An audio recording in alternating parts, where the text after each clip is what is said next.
Assalamualaikum warahmatullahi wabarakatuh. Teman-teman yang dirahmati Allah, kita lanjutkan ke pembahasan masih hadis. Kita nggak terburu-buru supaya memahami hadis ini secara lebih mendalam. Yang pastinya nggak akan mungkin utuh, karena Nabi terlalu cerdas untuk kita pahami secara utuh. Beliau terlalu bijaksana untuk akal-akal yang terbatas seperti kita. Meskipun berkumpul semua ulama sekelas Imam Syafi'i, Imam Ahmad bin Hambal yang hafal sejuta hadis, Imam Malik, Ibnu Mubarak, orang-orang keren ketemu untuk membedah satu hadis saja, bahkan mereka sendiri akan mengakui nggak mungkin mereka memahami hadis itu secara utuh. Tetap aja ujung-ujungnya Allah wa rasuluhu a'lam. Itu ujung-ujungnya tuh. Karena para sahabat aja yang lebih keren daripada ulama kan, generasi terbaik kan sahabat dulu nih. Udah gitu tabi'in, tabi'ut tabi'in, dan seterusnya dan seterusnya. Sebutlah misalnya kalau Imam Abu Hanifah itu generasi tabi'in, kemudian nanti setelahnya ada murid beliau Imam Malik dan seterusnya. Ngumpul nih untuk memahami hadis Nabi satu aja, mereka tetap aja akan berkata ujung-ujungnya Allah wa rasuluhu a'lam. Toh sahabat juga kayak gitu. Ketika Nabi tanya sesuatu, sahabat jawabannya Allah dan Rasul lebih tahu. Abu Bakar jawabannya Allah dan Rasul lebih tahu. Ibnu Abbas, hibrul ummah, orang yang paling ngerti tentang Al-Quran. Bahkan kalau di antara para nabi, Ibnu Abbas itu kayak Nabi Khidir. Di antara para nabi, Ibnu Abbas itu kayak Nabi Khidir, tapi dalam status sahabat, bukan dalam status nabi. Beliau aja bilang Allah dan Rasul lebih tahu. Terus Muaz bin Jabal, anak muda yang ilmunya luar biasa, yang kalau Nabi bilang yang paling mengerti halal dan haram di antara umatku itu adalah Muaz bin Jabal. Yang paling ngerti mana halal mana haram itu Muaz bin Jabal. Dia juga bilang Allah dan Rasul lebih tahu. Tapi kita berusaha untuk memahami lebih dalam, bukan secara utuh, karena tidak ada yang paling utuh. Karena inilah kita akhirnya berpendapat, pendapat saya tepat tapi ada kemungkinan keliru. Pendapat yang lain keliru tapi ada kemungkinan tepat. Bukan salah benar, tepat keliru. Ini dua istilah yang sangat jauh berbeda. Ra'yi sawab wa yahtamilul khata', wa ra'yun akhar khata' wa yahtamilus sawab. Pendapat kami dengan mazhab tertentu, misalnya Syafi'iyah, adalah tepat tapi ada kemungkinan keliru juga. Pendapat yang lain ada kelirunya tapi juga ada kemungkinan tepatnya. Yang pasti semua pendapat ini benar. Cuman mana yang paling tepat, itu yang kita condong ke dalamnya. Cuman semuanya benar. Semua ahlus sunnah wal jamaah, dari Malikiyah, Hanabilah, Syafi'iyah, Hanafiyah, atau nanti mazhab-mazhab yang lain di antara mazhab fikih yang gak terkenal selain 4 ini, semuanya benar di antara ahlus sunnah wal jamaah. Cuman mana yang paling tepat, yang menurut kita nyaman dengan argumentasi dalil dan ilmiahnya, akhirnya kita coba ikuti. Antara NU, Muhammadiyah, nanti ada Persis, ada macam-macam, termasuk organisasi-organisasi masyarakat berbasis agama dan seterusnya. Semuanya berusaha berijtihad untuk lebih memahami ayat dan hadis, tapi tidak ada satupun yang memahaminya secara utuh, termasuk kita. Hanya mencoba untuk lebih dalam memahami teks tersebut. Nah, hadis innamal a'malu binniyat, selama ini mungkin kita hanya mendengar satu, mungkin sebagian teman-teman hafal sampai akhir, tapi mayoritas orang Islam di Indonesia hanya tahu satu kalimat pertama di antara 4 baris kalimat itu. Hanya innamal a'malu binniyat, sudah kita jelaskan. Wa innamal likulli imri'in ma nawa juga udah alhamdulillah kita jelaskan, walaupun jauh dari sempurna. Sekarang kita coba masuk ke bait ketiga dan 4. Faman kanat hijratuhu ilallahi wa rasulih fahijratuhu ilallahi wa rasulih.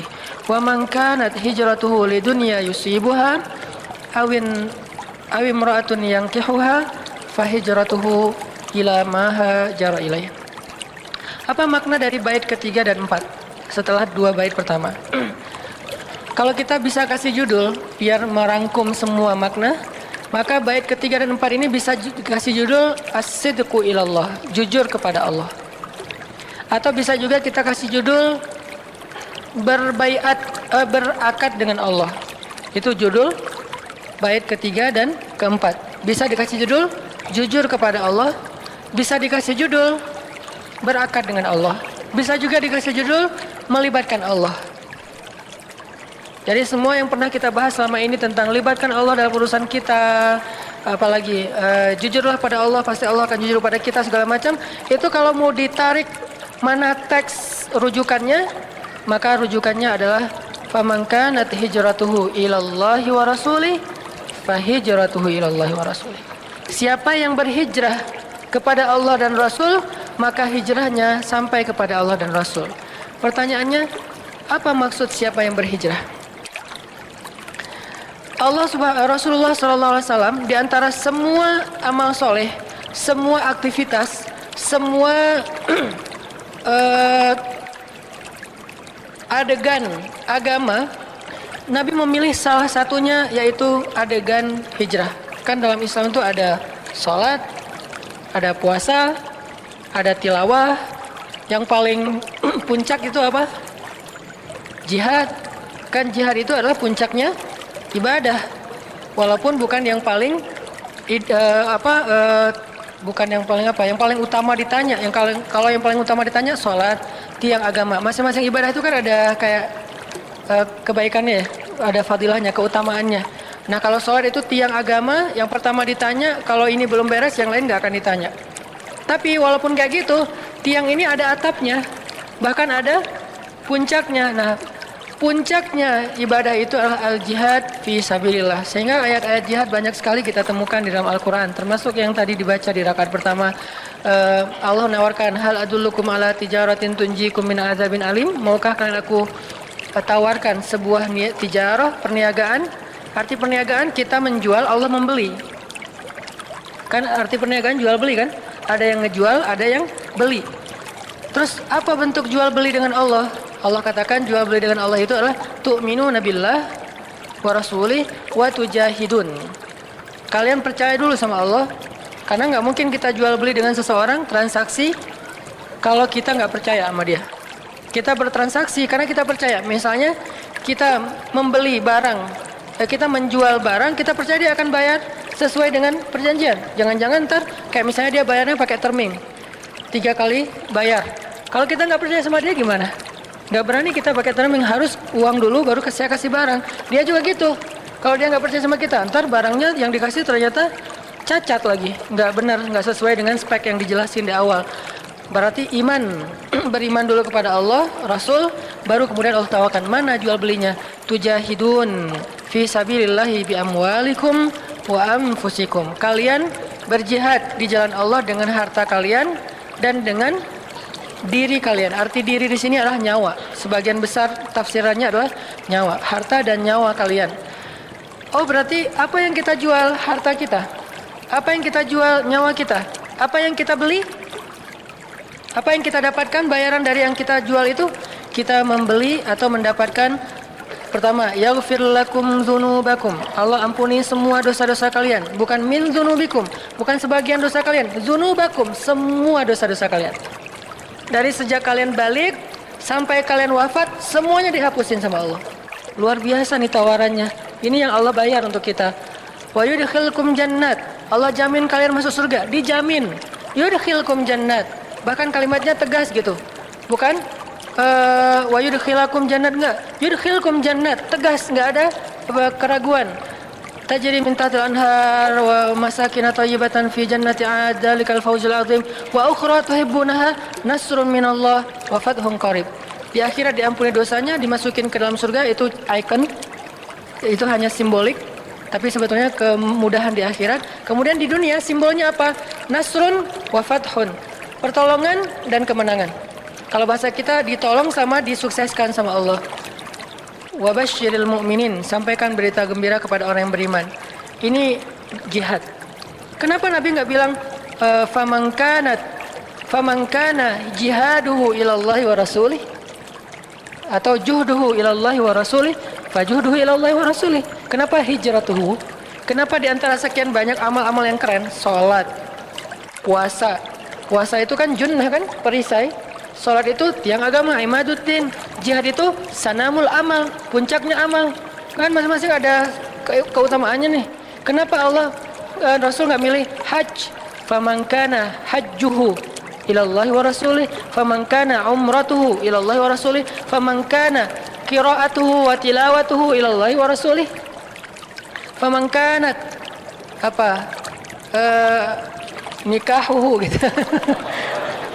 Kan nikah juga luar biasa ya, amal yang keren banget lah, terutama buat kita. Bisa dibilang di antara sekian amal, kalau disuruh lakukan dengan sukacita, yang paling sukacita pastinya menikah. Itu sukacita banget. Yang nggak sukacita mantannya justru, dia mah sukacita. Ini kenapa nggak famangkanat akad nikahnya kepada Allah dan Rasul? Kenapa di antara sekian banyak amal Nabi memilih hijrah? Kenapa tahun Islam dikenal dengan tahun Hijriah? Kenapa nggak dikenal dengan tahun Bi'sah? Apa Bi'sah? Pengutusan Nabi. Jadi tahun Bi'sah 1 adalah Iqra bismi rabbikal ladzi khalaq. Ketika Nabi dapat wahyu pertama. Kenapa nggak dihitung dari Nabi dapat wahyu? Kan itu paling luar biasa ya. Kejadian mengubah peta dunia, mengubah peradaban dunia, mengubah segala sesuatu di dunia dari gelap menjadi terang kan dimulai dari tahun pertama Bi'sah, Nabi dapat wahyu. Sehingga ketika Nabi hijrah itu berarti tahun 13 Bi'sah. Perang Badar berarti tahun 15 Bi'sah. Nabi wafat tahun 23 Bi'sah. Kenapa nggak bisa aja? Kenapa hijrah? Kenapa hijriah jadinya? Padahal Bi'sah itu kalau kita mau kalau kita mau baca itu kejadian yang luar biasa. Bahkan Jibril aja menampakkan wujud aslinya kepada Nabi cuma 2 kali. Satu ketika wahyu pertama, yang kedua ketika Mi'raj ke langit. Cuma 2 kali itu Jibril menampilkan wujud aslinya. Sisanya semuanya editan kalau bahasa kita. Diedit oleh Allah dalam bahasa fatamatsalaha, memisalkan diri. Bukan wujud aslinya, memisalkan diri, menjelma bahasa Indonesianya, menjelma sebagai seorang laki-laki yang sempurna, laki-laki yang keren, yang ganteng, yang ideal banget. Itulah Jibril. Kenapa nggak tahun Bi'sah? Atau kenapa nggak tahun Isra dan Mi'raj? Sehingga bisa dibilang Nabi hijrah pada tahun kedua Isra atau kedua Mi'raj. Kayak gitu-gitulah. Kenapa hijrah? Saking pentingnya peristiwa ini. Saking pentingnya peristiwa ini. Seolah-olah hijrah itu adalah awal dari segala sesuatu. Kalau niat itu adalah kunci dari segala sesuatu, hijrah itu awal dari segala sesuatu. Di dalamnya terkandung juhdun, jihad. Di dalamnya terkandung ta'atun, taat. Di dalamnya terkandung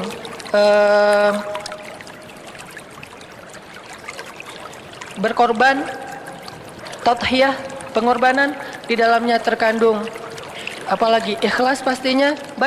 Banyak hal terkandung di dalam adegan hijrah. Jadi ketika Nabi mengatakan faman kanat hijratuhu, itu artinya siapa yang semua amal solehnya, bukan hanya hijrah. Nabi mengambil satu kata, satu adegan yang itu bisa menjadi simbol dari semua kebaikan. Apa? Hijrah. Nabi nggak bilang sholat, Nabi nggak bilang jihad, padahal 2 hal ini sama-sama keren nih. Nabi bilang hijrah. Keren mana hijrah sama sholat? Lebih utama mana? Pastinya lebih utama sholat. Utama mana hijrah sama jihad? Pastinya lebih utama jihad. Tapi kenapa yang diambil hijrah? Karena hijrah ini walaupun bukan yang paling tinggi derajatnya, tapi dia mencakup segala sesuatu. Ideal namanya, proporsional. Makanya Nabi bilang siapa yang hijrahnya kepada Allah dan Rasul, itu juga berarti siapa yang sholatnya, siapa yang puasanya, siapa yang hajinya, siapa yang jihadnya, siapa yang bahkan tersenyumnya karena Allah dan Rasul, maka apa yang dia lakukan itu akan sampai kepada Allah dan Rasul. Apa arti sampai kepada Allah dan Rasul? Fa ilallahi wa rasulih, artinya Allah yang akan menolong dia sampai ke akhir dari perjalanan itu. Allah yang akan menolong dia sampai kepada kebaikan dunia dan akhirat. Allah yang akan menjadikan amal-amal dia itu semuanya baik.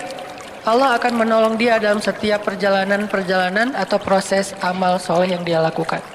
Jadi teman-teman, judul besarnya adalah As-sidqu ilallah, jujurlah kepada Allah.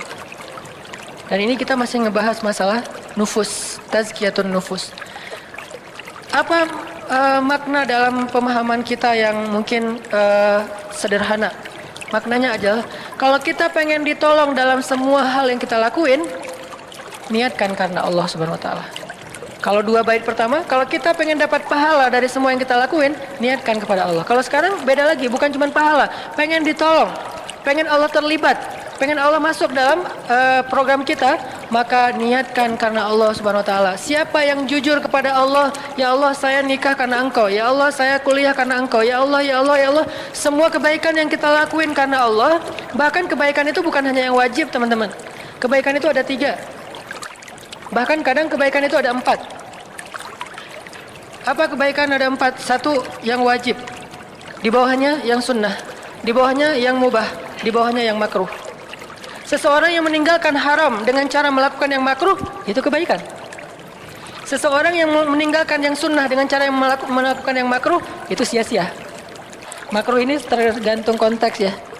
Seseorang meninggalkan yang haram, tapi pelampiasannya kepada yang makruh, maka itu kebaikan. Itu cara dia meninggalkan yang haram, nggak bisa langsung kepada yang mubah atau yang sunnah. Seseorang yang meninggalkan yang wajib dan mengambil yang makruh, itu rugi. Maka yang makruh ini, makanya saya sebut bahkan. Wajib, sunnah, mubah, makruh. Siapa yang melakukan yang wajib, pasti berpahala. Siapa yang melakukan yang sunnah, pasti berpahala. Kadang yang mubah, yang secara fikih artinya tidak berpahala, tidak berdosa, bisa menjadi pahala. Apa bedanya? Innamal a'malu binniyat wa innamal likulli imri'in ma nawa. Dan yang mubah ini kalau kita libatkan Allah sekalipun, dia menjadi sesuatu yang Allah tolong. Jadi bukan hanya dalam hal yang wajib, Allah akan nolong kita. Sampai kita main, kita jalan, kita apa, coba niatkan karena Allah. Pasti Allah akan tolong kita dalam urusan itu, dan dijadikan urusan itu sebagai kebaikan di sisi Allah SWT. Saya ngomong kepada kayak misalnya kayak Pevi lah, Pevi Permana, anak skateboard. Pevi pas main di Asian Games sekarang misalnya, kalau Pevi niatnya cuman buat dapetin medali, cuman pengen prestasi, maka itu mubah, tidak berpahala, tidak juga berdosa, biasa aja. Sehingga kita tidak perlu menjudge, ya udah itu mah hobi lah ya. Tapi kalau Pevi niatkan ini sebagai salah satu media dakwah, apa hubungannya main skateboard dengan dakwah? Kalau Pevi jadi tokoh anak muda dengan prestasinya, kemudian fansnya Pevi yang senang main skateboard meniru, apa yang ditiru? Oh ternyata pemain pro juga sholat di masjid. Akhirnya yang amatir-amatir yang lagi belajar, anak-anak baru nih juga ngikutin kan? Oh ternyata Pevi hafal surat Al-Muluk misalnya, lagi latihan skate dia ngulangin, bukan Al-Muluk, Al-Waqiah. Lagi latihan skate di ball gitu, dia dengerin tilawah Al-Waqiah sampai akhirnya hafal Al-Waqiah. Ditiru. Innamal a'malu binniyat. Faman kanat hijratuhu ilallahi wa rasulih fa hijratuhu ilallahi wa rasulih. Dan yang dia lakuin sebetulnya sama aja. Enggak gara-gara niat kepada Allah terus dia sambil main skateboard sambil dia zikir, enggak gitu-gitu amat. Agama kita enggak terlalu berat. Jadi yang dirubah itu bukan perilakunya. Karena perilakunya sebetulnya berstatus mubah, bukan haram ya. Kalau haram memang harus dirubah. Tapi kalau yang mubah nggak perlu dirubah. Dia tetap main skate, dia nggak perlu bawa tasbih, dia nggak perlu qomat kamit tilawah Al-Quran sambil main skate. Tapi pahalanya bukan hanya pahala olahraga, tapi juga dia pahala dakwah. Yang dirubah cuma niat. Tapi yang dia lakukan nggak ada yang berubah. Jadi jangan berpikir orang kalau nggak qomat kamit baca Al-Quran berarti dia nggak dapat pahala. Walaupun baca Quran itu keren pastinya. Kalau nggak berzikir, nggak kelihatan di tangannya bertasbih, berarti dia nggak pernah ingat Allah. Bisa jadi dia melakukan yang kita lihat mubah, duduk nongkrong di kafe. Bisa jadi dia kayak lagi ngobrol sama teman-teman doang. Bisa jadi dia chat. Kok dia bentar-bentar langsung buka handphone sih? Orang habis sholat biasanya kan zikir dulu. Ini ada yang habis sholat langsung buka handphone. Jangan suuzon dulu. Tapi buat kita, kalau bisa zikir dulu. Kalau buat orang lain, ya siapa tahu dia ada hal darurat. Siapa tahu dia lagi ngerjain sebuah proyek sosial yang memang lagi hektik banget, lagi banyak kerjaan, sehingga sholat juga, habis sholat langsung banyak yang masuk, nih gimana soal teknis, di operasional, di lapangan, dia harus langsung ngerespon biar beres kerjaannya. Bisa jadi kita berzikir, dia ngurusin proyek sosial.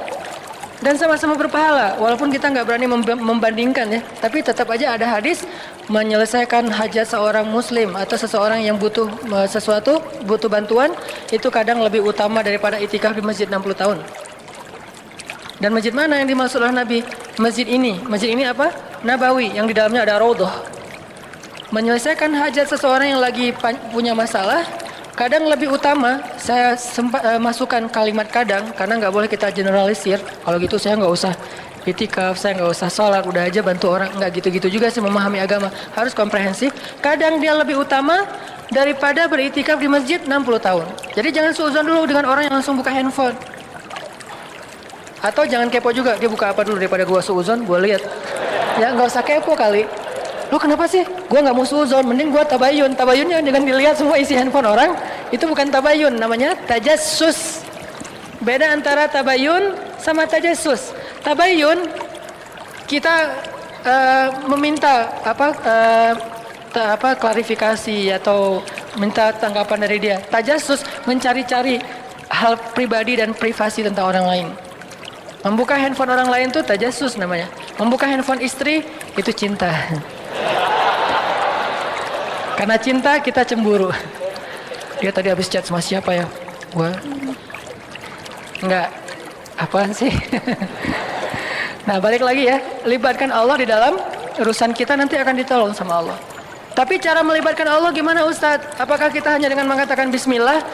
Enggak. Itu salah satu cara melibatkan Allah. Jadi tahapan melibatkan Allah itu banyak teman-teman. Mulai dari sini. Kita minta sesuatu, kita ngerjain sesuatu, ada hubungannya nggak dengan Allah? Kalau nggak ada hubungannya, kita akan ngerjain itu sendiri, nggak dibantu sama Allah. Tapi kalau ada hubungannya dengan Allah, kita akan ngerjain itu dibantu sama Allah. Dan kalau dibantu oleh Allah, lebih baik daripada dibantu oleh semua manusia di muka bumi. Kita dibantu oleh beberapa orang tokoh aja, orang-orang yang berpengaruh, orang-orang yang punya kekuasaan, orang-orang yang punya kekuatan, itu udah bikin urusan kita mudah kan? Kayak jalan. Beberapa kali saya nggak minta, tapi emang mungkin dari panitia biar nggak terlalu telat ke acara, akhirnya dijemput ke bandara. Dijemputnya kemana? Dijemputnya langsung ke pintu pesawat. Kan untuk masuk sampai ke boarding kayak gitu kan susah ya, harus ada akses. Dijemput langsung ke boarding ke pintu pesawat, nanti bagasinya langsung saya kasih baggage tag gitu, mereka yang akan ambil bagasinya, saya langsung dibawa ke mobil, terus pakai forwarder sampai ke venue. Saya berpikir, ini dibantu manusia aja urusannya semudah ini. Gimana kalau dibantu Allah? Dibantu manusia aja urusan semudah ini. Saya pernah telat karena acaranya itu kan terlalu tight schedule ya. Akhirnya kalau misalnya saya telat, berarti pesawatnya cancel dong, karena nggak sempat check in. Akhirnya kata teman-teman di bandara, beberapa ada yang bikin komunitas. Alhamdulillah nih luar biasa teman-teman bandara, terutama Surabaya ya. Mereka udah bikin komunitas pekerja bandara khusus untuk LO-in para ulama. Jadi kalau ada Ustadz Abdul Somad, siapa yang datang ke Surabaya, mereka langsung akan ngejemput, mereka mudahkan urusan di bandaranya. Nah, saya pernah karena jadwalnya dekat dengan waktu check-in, di-check-inin duluan sama mereka, bukan online. Mereka check-in dari dalam, terus karena emang check-innya lebih awal, kan ada hot seat ya kalau di pesawat ya. Ada VIP bisnis, ada yang first class bisnis hot seat. Hot seat itu kursi depan 1 sampai berapa gitu. Nah, dikasih hot seat kenapa? Biar Ustadz nanti keluarnya jadwal berikutnya kan kalau keluarnya lama karena ngantri dulu, nanti telat lagi. Ya udah, karena jadwalnya terlalu padat nih, Ustadz taruh di depan, terus nanti bagasinya langsung dikasih ke teman-teman di bandara berikutnya, baggage tag-nya. Dimudahkan banget sehingga pas datang-datang disediakan lunch. Jadi pas tadi belum sempat makan siang, ya udah Ustaz makan siang di bandara aja. Oh, ya udah nggak apa-apa. Saya pikir makan siang di bandara nanti di stand-stand gitu kan. Ternyata langsung dimasukin ke lunch biar nyaman, katanya makan siangnya makan. Saya berpikir, aduh mudah sekali ya kalau dibantu oleh manusia, dibantu oleh teman, dibantu oleh murid, dibantu oleh sahabat. Mudah urusan kita. Gimana kalau dibantu sama Allah? Itu manusia dengan keterbatasannya bisa memudahkan urusan kita banget loh. Gimana kalau Allah? Dan dia mau bantu kita karena siapa? Allah menggerakkan hatinya. Kalau dia sebel sama saya, mana mau dia bantu saya? Kalau dia misalnya nganggap saya bukan siapa-siapa, nggak penting nih orang, nggak akan dibantu kan? Karena Allah menggerakkan hatinya, Allah bikin dia respect ke saya, Allah bikin dia ngerasa saya seseorang, bukan saya seseorang. Allah bikin dia ngerasa saya seseorang, merasa kayak kalau bantu ustadz dapat pahala, kalau ini kan lillahi ta'ala kan. Berarti siapa yang menggerakkan hatinya? Allah. Dan itu bukan hanya dalam kasus itu, dalam kasus apapun, termasuk kalau kita lagi ada kerjaan apa, segala macam. Kadang-kadang mungkin bukan mau main belakang ya, tapi tetap kita butuh orang untuk memudahkan urusan kita. Kadang-kadang kita udah jujur, tapi karena mungkin kurang apa gitu, akhirnya jadi dizolimi. Ini karena ada orang dalam jujur ya, jadi profesional. Banyak hal lah, contoh-contoh kehidupan kita sehari-hari. Ini ditolong oleh manusia aja bisa mudah. Gimana kalau ditolong oleh Allah Subhanahu Wa Taala? Makanya kita begitu antusias, begitu semangat untuk bangun network. Saya harus banyak teman, biar kemana-mana mudah. Anak-anak skuter, anak-anak Vespa misalnya, di mana-mana punya teman, geng, komunitas. Jadi pas Vespanya rusak di tengah jalan, jam 1 malam, dia nggak susah-susah nyari teman. Misalnya rusaknya di Ciamis, masa nelfon teman di Bandung sampai ke sana 7 jam lagi kan ya? Ya udah dia nelfon temennya yang dekat-dekat sana. Kalau nggak kenal, dia nelfon dulu yang di Bandung. Oh ada tuh teman gue. Lo daerah mana? Dekat ini, dekat ini. Ditelepon temannya. Jam segitu kan biasa, namanya juga komunitas biasa malam suka nongkrong apa. Belum tidur, datang. Ternyata datang, bantuin akhirnya apa ngobrol, malah makan durian atau apa enak gitu ya sambil nonton Piala Dunia atau apa. Itu kan karena jadi turun di mana? Oh ada durian, turun aja. Ternyata ada yang kenal. Nih kasih durian yang paling bagus. Kalau enggak mungkin dipilihin udah mahal tapi nggak memuaskan. Ini kasih yang paling bagus. Bukan kita nggak bayar, tetap bayar. Namanya juga dagang ya, tetap bayar. Cuman dikasih yang paling bagus. Terus kita bisa sambil ngobrol-ngobrol, ketawa-ketawa. Ini karena Allah mudahkan. Dan secara zahir manusia mudahkan.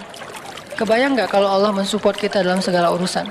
Mulai dari bangun tidur, dan selama ini udah dilakuin sama Allah. Cuman karena jadi rutinitas, kita sampai lupa ada Allah di belakangnya.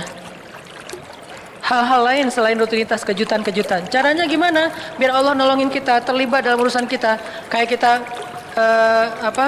nyalain mobil kita lagi mogok, didorong oleh, kalau yang dorongnya istri kita doang, kan nggak mungkin. Akhirnya kita yang dorong, istri nggak bisa nyetir. Terus yang dorong siapa? Kan susah ya.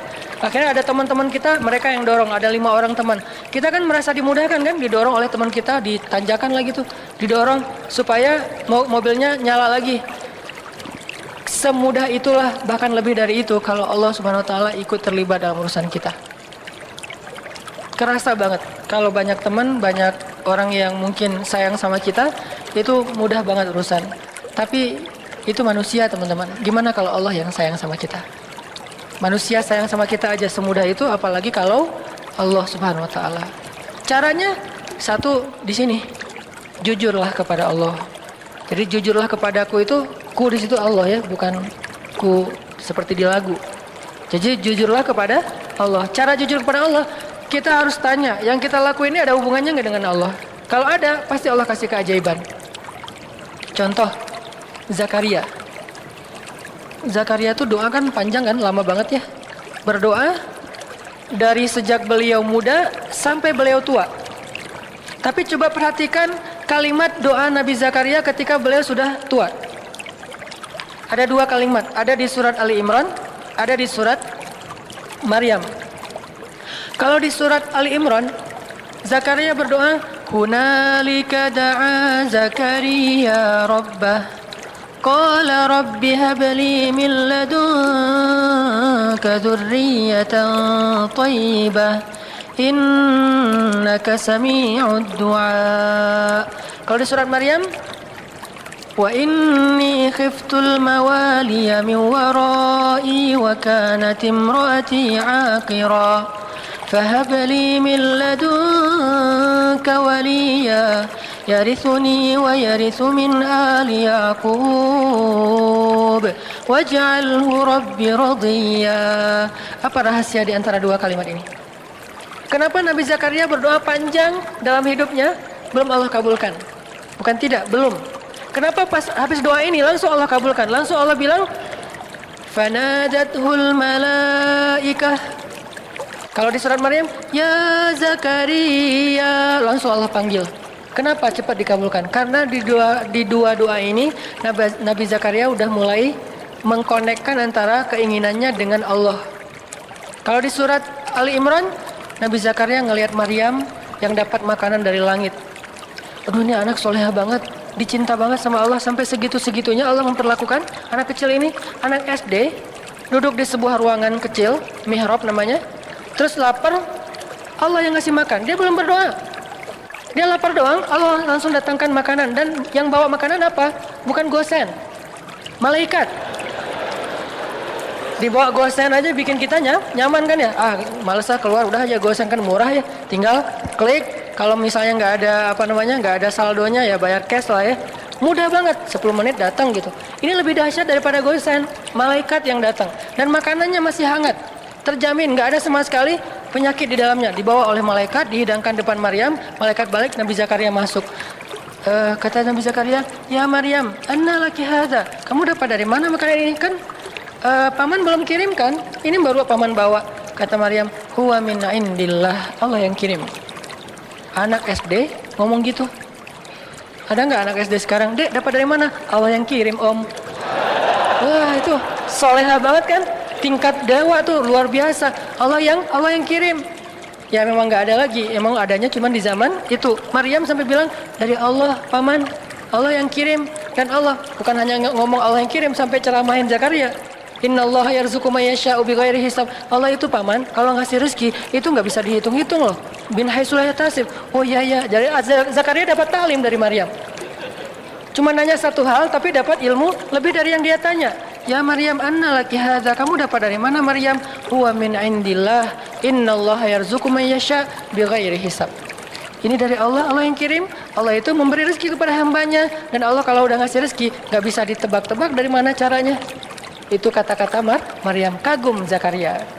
Duh, pengen banget punya anak sesoleha ini. Kan berarti ada hubungannya dengan Allah, sesoleha ini. Soleh.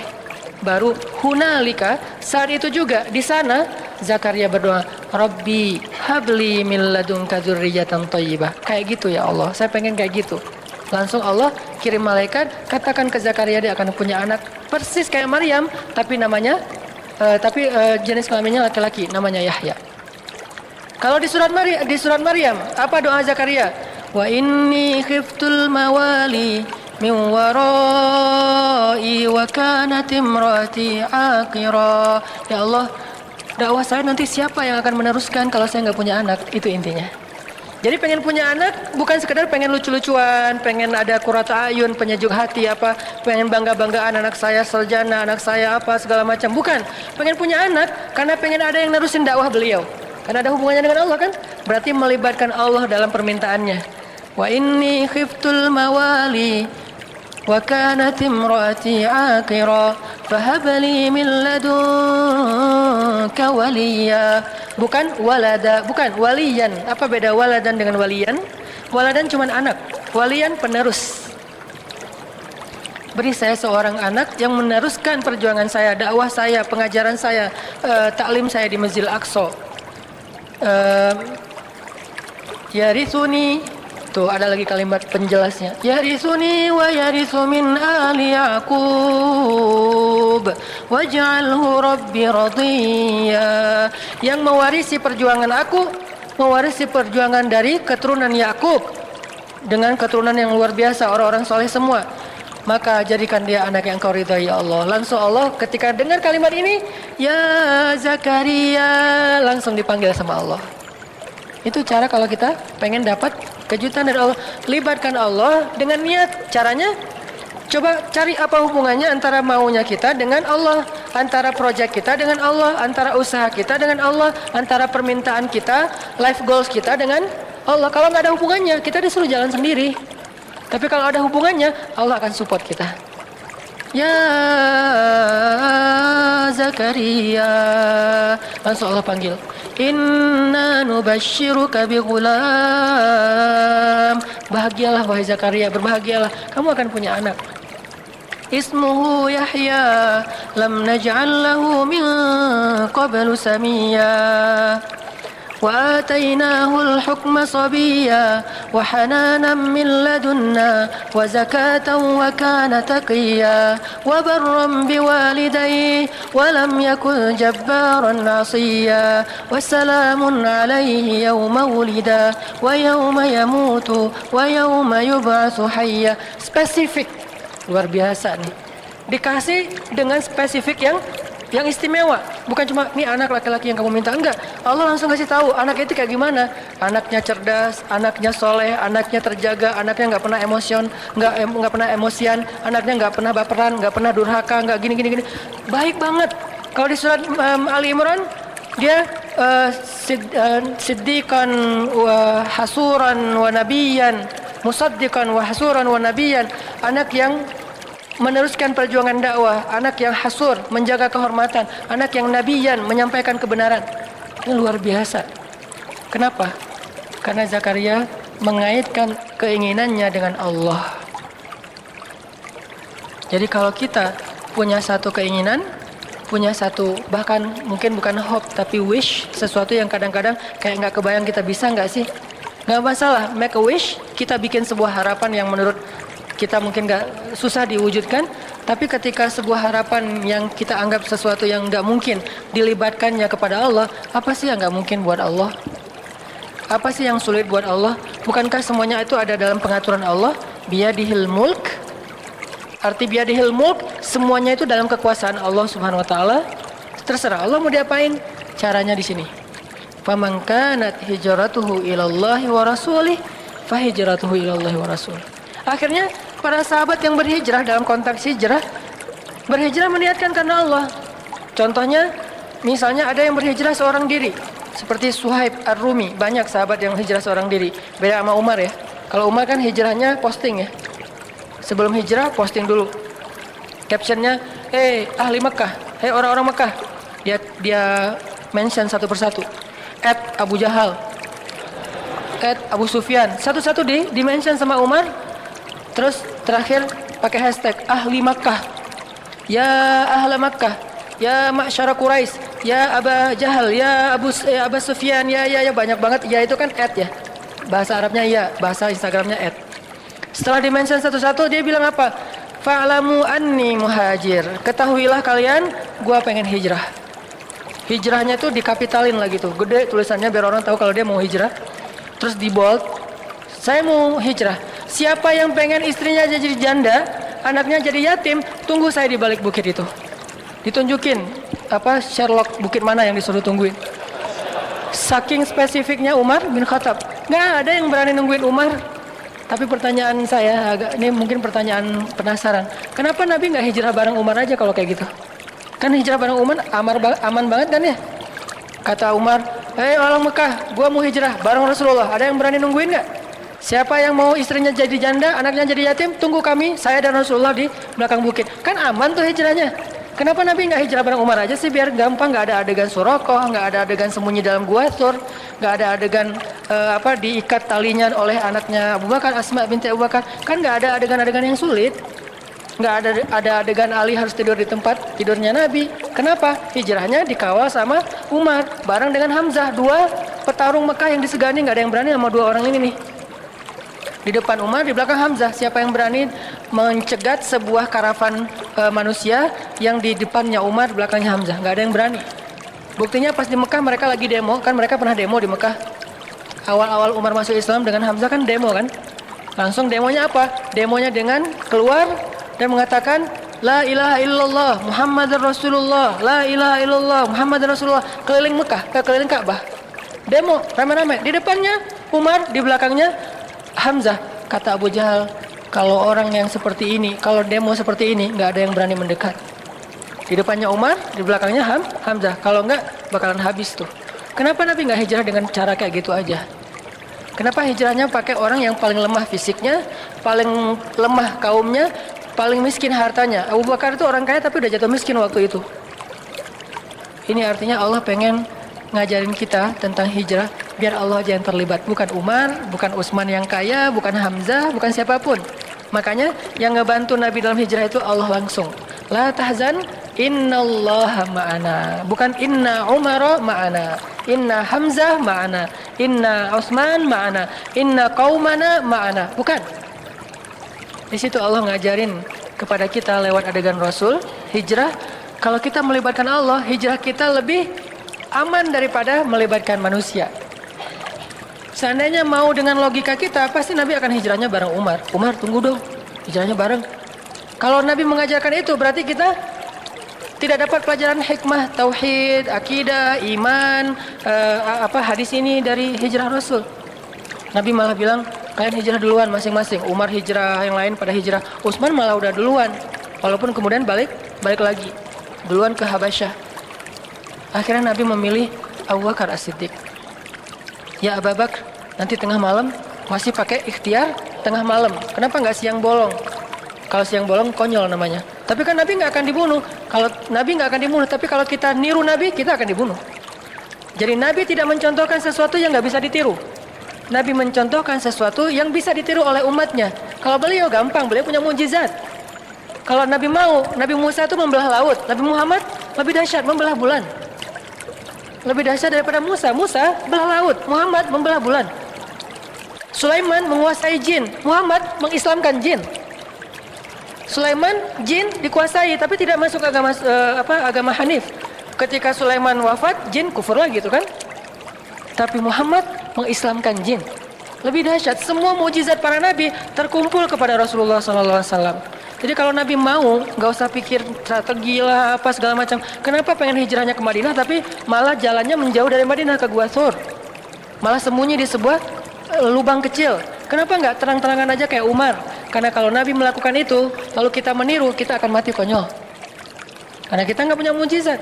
Sehingga Nabi mencontohkan sesuatu yang bisa kita tiru sebagai manusia biasa.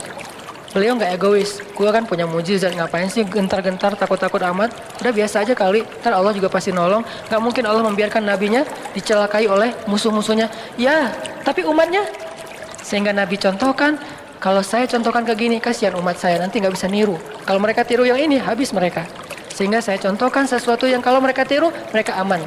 Caranya berstrategi lah, caranya pakai taktik, caranya bersiasat, dan seterusnya dan seterusnya.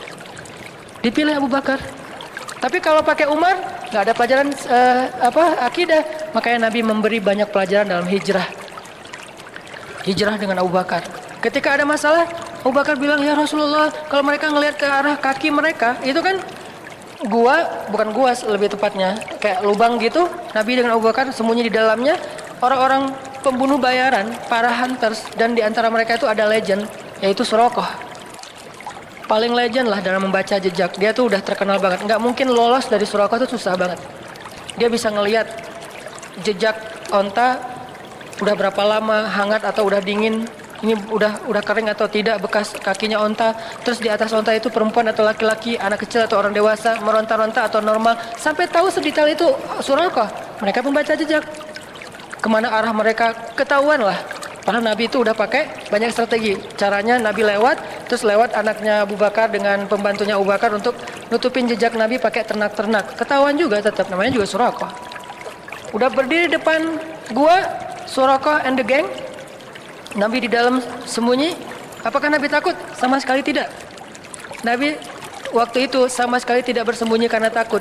Lagi ngajarin kita cara sembunyi. Kalau Nabi mau, Nabi tinggal keluar, ada apaan sih? Bisa, gampang buat Nabi. Lo mau gua doain? Kan nggak berani, Nabi belum angkat tangan, udah pada stroke semuanya itu. Kalau Nabi mau kan, tapi Nabi lagi ngajarin kita teman-teman. Jadi adegan sirah adalah pelajaran buat kita, bukan apa yang Nabi rasakan. Nabi nggak takut sama sekali. Sekelas Nabi nggak mungkin takut lah, sang pemberani banget. Tapi Nabi pengen ngajarin kita, sembunyi di dalam. Abu Bakar resah. Bingung nih, mana nih kalau mereka ngeliat ke atas, ke bawah. Mereka udah ngeliat ke atas bukit, nggak ada. Ngeliat ke kanan, nggak ada. Ngeliat ke kiri, nggak ada. Ngeliat ke belakang, nggak ada. Cuman satu lagi yang nggak dilihat, ke bawah. Allah tahan pandangan mereka untuk ngelihat ke bawah. Ini cara Allah nolong mereka. Walaupun sebagian ulama bilang ada sarang laba-laba dan merpati, tapi sebagian besar ulama mengatakan tidak. Ini masih perdebatan lah ya, Allahu alam. Yang jelas, yang pasti di antara mereka sepakat, Allah memalingkan mata mereka dari melihat ke bawah. Sehingga Abu Bakar bilang, ya Rasulullah, kalau mereka ngelihat kita ke bawah pasti ketahuan. Terus ntar kita gimana ngelawan mereka? Kita nggak bawa senjata. Berdua pula, mereka ada lebih dari 20 orang dan semuanya itu petarung. Nabi mengatakan, ya Abu Bakar, ma zannuka bisnain? Ya Abu Bakar, kenapa kamu pikir kita cuma berdua? Ini melibatkan Allah. Ini di sini nih. Kenapa kamu pikir kita cuma berdua, Abu Bakar? In Allahu salisuhuma. Allah yang ketiga. Jadi kalau kita berdua, mungkin kita perlu khawatir. Tapi kalau kita bertiga, la tahzan, innallaha ma'ana. Enggak usah khawatir Abu Bakar, Allah bersama kita. Abu Bakar orang soleh, digituin, ya langsung tenang. Kalau Abu Bakar bilang tapi, pasti ketahuan tuh. Karena kalau kita berburuk sangka kepada Allah, maka Allah tergantung prasangka hambanya. Berhubung Abu Bakar ini as-siddiq, orang yang selalu membenarkan, nggak pernah protes, nggak pernah membantah, maka ketika Nabi bilang la tahzan innallaha ma'ana, Abu Bakar langsung tenang, langsung oh ya innallaha ma'ana, ya udah tenang aja. Mau tidur dulu Rasul? Santai. Mereka akhirnya nggak ngeliat ke bawah, udah pergi aja, udah pergi, tinggal berdua. Besok keluar, melanjutin perjalanan, diketahuan lagi sama Suraqah, karena mereka nggak mau nyerah. 2 hari mereka tungguin. Gak mungkin Muhammad pergi, karena aku udah baca beberapa tempat jalan keluar dari Mekah itu gak ada jejak mereka. Pasti mereka ada di sini. Suraqah punya feeling, instingnya tuh bagus. Belum keluar Muhammad, belum keluar. Dia cari siang malam. Ketahuan juga pas hari Nabi keluar Mekah. Dari kejauhan Suraqah ngelihat. Pas Suraqah ngelihat, dikejar oleh Suraqah, kan Nabi udah bilang innallaha ma'ana, Allah bersama kita, biar Allah aja yang beresin Suraqah, nggak usah kita jalan aja santai. Abu Bakar jalan, nggak usah dipercepat langkahnya. Sampai Nabi bahkan nggak mempercepat langkahnya loh, dikejar sama Suraqah dengan ontanya yang cepat, Nabi santai aja. Kenapa? Biar Allah aja yang beresin dia. Ternyata Allah punya cara yang lebih indah daripada yang kita bayangin. Kalau kita punya teman yang tangguh kayak Umar bunuh Suraqah, gitu kan? Umar pasti akan ngeluarin pedang. Kalau Allah tidak membunuh Suraqah, tidak menaklukkan fisik Suraqah, tapi menaklukkan hati Suraqah. Gitu yang paling indah. Makanya biarin Allah yang beresin urusan kita. Allah punya cara yang lebih smart daripada cara kita. Namanya apa? Min haitsu la yahtasib, yang tidak terduga-duga. Tiba-tiba Suraqah ontanya ngambek, nggak mau jalan, tiba-tiba kayak habis bensin gitu. Kenapa sih kok mogok nih onta gua nih? Onta Suraqah tiba-tiba mogok, padahal itu onta bagus banget loh, 4000 cc kali ya, cepat banget loh. Kenapa mogok? Onta bagus, baru juga, malah STNK-nya juga, BPKB-nya juga belum jadi gitu. Kok udah mau mogok? Heran Suraqah. Akhirnya Suraqah turun, jalan, pas dekat dengan Nabi bilang, ya Suraqah, ma bika ya Suraqah, kamu kenapa sih Suraqah gini-gini amat sama saya, kata Nabi. Suraqah nggak enak gitu. Nabi itu kan orangnya kayak mempesona ya. Kalau Nabi udah menatap, orang lihat, aduh kegeeran. Nabi itu keren banget loh. Bukan dalam arti negatif ya, dalam arti nggak enak. Orang segan sama Nabi itu segan banget. Kalau ngeliat wajah Nabi langsung yang marah nggak jadi marah. Saking sempurnanya akhlak Nabi SAW. Jadi kalau Yusuf sempurna fisiknya, Nabi sempurna akhlaknya. Yusuf mempesona fisiknya, Nabi mempesona akhlaknya. Jadi kalau ada cewek ke Yusuf kelepek-kelepek, ke Nabi kelepek-kelepeknya jadi masuk Islam. Siapa? Sofia. Jadi kalau di zaman Yusuf ada istri Al-Aziz kelepek-kelepek sama Yusuf sampai digoda berbuat dosa. Kalau Nabi kelepek-kelepek bukan digoda buat dosa, jadi taat. Itu kan keren banget ya. Gara-gara dekat sama Nabi yang tadi benci banget, kata Sofia, tidak ada orang yang lebih saya benci di muka bumi daripada Muhammad. Tiba-tiba setelah beberapa saat Nabi ngomong, terkesima dengan kata-kata Nabi, santun banget, pemilihan diksinya tuh tepat banget, sampai kemudian dia bilang, tidak ada orang yang lebih saya cintai di muka dunia daripada Muhammad. Dari benci banget, jadi cinta banget. Langsung dia bilang, ya Muhammad, saya pernah mimpiin kamu loh, gitu ngomongnya. Tadi nggak ngomong, diam-diam aja, diam-diam baik. Sekarang, saya pernah mimpiin kamu loh, katanya. Sampai curhat, saya pernah mimpiin kamu. Mimpi gimana? Saya pernah mimpi tiba-tiba di atas kota Madinah ada rembulan, sempurna, bulat, terang, jelas, lalu jatuh ke pangkuan saya. Itu kan mimpi romantis banget ya. Jatuh ke pangkuan saya, dan kata suami saya, itu maksudnya saya nanti akan dinikahi oleh engkau Muhammad, tapi saya ditampar oleh suami saya. Ya iyalah, lo mimpi gitu cerita ke suami ya pasti masih mending ditampar. Wah ini bahaya nih, selingkuh dalam mimpi. Akhirnya Nabi Muhammad melamar Sofia karena emang Allah sudah memilihkan Sofia untuk Rasulullah. Saking istimewanya Sofia ini, karena orang yang menikahi Rasulullah itu bukan Rasulullah berhasrat ke dia, enggak. Allah yang berhasrat ke dia. Hasrat apa? Hasrat terhadap kesolehannya. Karena Allah cinta kepada Sofia, ya udah, kayaknya nggak ada cowok yang pantas buat Sofia selain Muhammad. Cinta kepada Aisyah, nggak ada cowok yang pantas buat Aisyah selain Muhammad. Cinta kepada Ummu Salamah, nggak ada cowok yang lebih pantas buat Ummu Salamah daripada Muhammad. Jadi ini cewek-cewek yang di atas rata-rata yang nggak mungkin nikah kalau nggak dengan Nabi Muhammad, akhirnya dijadikan istri Rasul. Kalau ada yang lain datang nggak level. Buktinya apa? Fatimah juga kayak gitu. Ketika ditawarin ke Abu Bakar, gimana ya gitu. Tawarin kepada Umar juga kata Rasul gimana ya. Tapi pas Ali, Rasul langsung ridho. Kenapa? Levelnya hanya untuk Ali, yang paling ideal Fatimah itu. Begitu juga istri Nabi. Nah artinya apa teman-teman? Surakoh pas dilihat oleh Nabi, mabik ya Surakoh. Nabi ngomong gitu bukan, Surakoh, oh dasar lu ahli neraka apa segala macam. Enggak, Nabi enggak. Kamu ahli neraka, kamu apa, celaka kamu. Enggak, Nabi enggak pernah mengeluarkan kata-kata yang badhi, kata-kata yang rendahan. Nabi bilang, mabik ya Surakoh. Surakoh langsung, jadi tadi pakai pedang terus langsung disarungin, disembunyiin belakang jubah gitu. Terus dengerin, Nabi bilang, ya Surakoh, gimana kalau misalnya kamu memakai mahkota dan jubahnya Kisra. Kisra Raja Persia, kata Surakoh. Ya, Raja Persia. Mau. Coba. Nabi dalam keadaan lemah, baru diusir dari kampungnya, nawarin baju jubah Raja Persia yang nggak mungkin didapatkan kecuali menaklukkan negerinya. Kan ini nggak make sense ya? Kayak nggak logis gitu kan tawarannya. Abu Jahal kemarin nawarin, siapa yang membawa pulang Muhammad hidup atau mati, gua kasih 100 ekor onta. 1 ekor onta, kalau onta yang dipakai ke luar negeri harganya 200 juta, kali 100 berapa puluh M kan. Dan Abu Jahal punya itu, ada ribuan ekor onta yang dia punya karena orang kaya. Surakoh tiba-tiba lupa dengan tawaran Abu Jahal, langsung bilang, mau Muhammad, saya pakai pakaian jubahnya Raja Persia yaitu Kisra. Kalau gitu caranya halangilah orang yang pengen mengejar kami. Oke, saya akan halangi. Apalagi Muhammad, apa yang bisa saya lakukan? Perlu saya dampingin? Nggak usah, kata Rasulullah. Akhirnya Rasulullah melanjutkan perjalanan. Surakoh kayak tertegun gitu. Loh, saya kenapa ya? Kayak habis dihipnotis gitu. Datang nih gengnya Surakoh, mau ngejar Muhammad.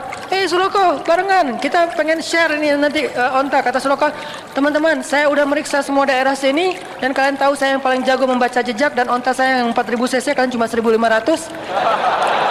Artinya paling cepat gitu. Saya nggak menemukan Muhammad. Pulanglah cari tempat lain. Mereka kan nggak bisa bantah kalau Surakoh kan senior gitu kan, daripada ntar dikerjain. Akhirnya ya udah balik aja. Nabi bisa selamat hanya berjalan berdua dengan Abu Bakar As-Siddiq. Kenapa? Melibatkan Allah. Thalithuhuma. Ma zannuka bisnain ya Abu Bakar. Kenapa kamu pikir kita cuma berdua Abu Bakar? Allahu thalithuhuma. Allah yang ketiga. Bisa nggak sih kita dalam hidup tuh bilang ke istri, ma zannuki isnain. Kenapa mama bilang kita cuma berdua? Kan ada Allah yang ketiga di antara kita. Kan itu luar biasa ya. Atau istrinya yang ketika suaminya galau, mulai agak khawatir nih gimana ya dalam pekerjaannya, istrinya bilang, "Pak, ma zannuka bisnain?" Allahu salisuhuma. Catat kalimat ini nanti. Ma zannuka bisnain. Gak bisa Ustaz, bahasa Arab susah. Udah bahasa Indonesia aja. Kenapa papa mikir kita cuma berdua, Pak? Kan Allah yang ketiga. Oh iya ya, Allah yang ketiga. Langsung Allah bantu tuh. Tapi kalau papanya bilang, tapi mah, nah berarti ana inda zanni abdi bi. Aku tergantung gimana persangkaan hambaku kepadaku. Libatkan Allah teman-teman dalam niat kita, dalam doa kita, dalam harapan kita, dalam pekerjaan kita. Pasti Allah bantu. Itu membahas tentang faman kanat hijratuhu ilallahi wa rasulih fahijratuhu ilallahi wa rasulih. Jadi artinya kerucutkan semua, konekkan semua yang kita lakuin itu dengan Allah. Harus ada reason, ini karena Allah, ini untuk Allah. Harus ada, harus temuin itu. Dan jujur, karena kalau kita bilang kayak gitu basa-basi, Allah kan tahu banget isi hati kita. Ya Allah, ini karena Engkau ya Allah, bukan karena apa-apa. Tapi kan Allah tahu, lo bohong, kata Allah. Gimana bahasa Al-Baqarahnya kalau masalah ini? Wa minan nasi may yaqulu amanna billahi wa bil yaumil akhir. Kata Allah, wa ma hum bimu'minin. Enggak kayak gitu kata Allah. Yukhadi'un. Mereka bermain-main, mereka mengelabui, mereka basa-basi. Kenapa? Fi qulubihim marad. karena hatinya tuh nggak jujur, hatinya berpenyakit. Jadi mending kita jujur sama Allah dan libatkan Allah, pasti ditolong. Nggak mungkin nggak, selama yang kita lakuin itu adalah masih dalam wajib, sunnah, mubah, paling minim makruh. Kalau yang haram bilang karena Allah, ya Allah ini karena engkau, ya nggak mungkin. Masa kita melanggar syariat Allah, tapi karena Allah kan nggak mungkin ya. Sengaja saya minum khamar karena Allah. Mana ada yang kayak gitu-gitu. Sengaja saya berbohong karena Allah, enggak juga. Kecuali 3 bohong yang dibolehkan. Itu aja teman-teman. Insyaallah next week kita akan bahas lagi hadis ini. Saya hanya ingin hadis ini bukan hanya kita hafal, karena menghafalnya itu terserah masing-masing. Menghafal baik, nggak menghafal juga nggak dosa. Cuman kita jadikan hadis ini sebagai motivasi hidup. Kita jadikan hadis ini sebagai quote dalam hidup kita supaya kita selalu bersemangat untuk taat kepada Allah. Barakallahu li wa lakum. Wassalamualaikum warahmatullahi wabarakatuh.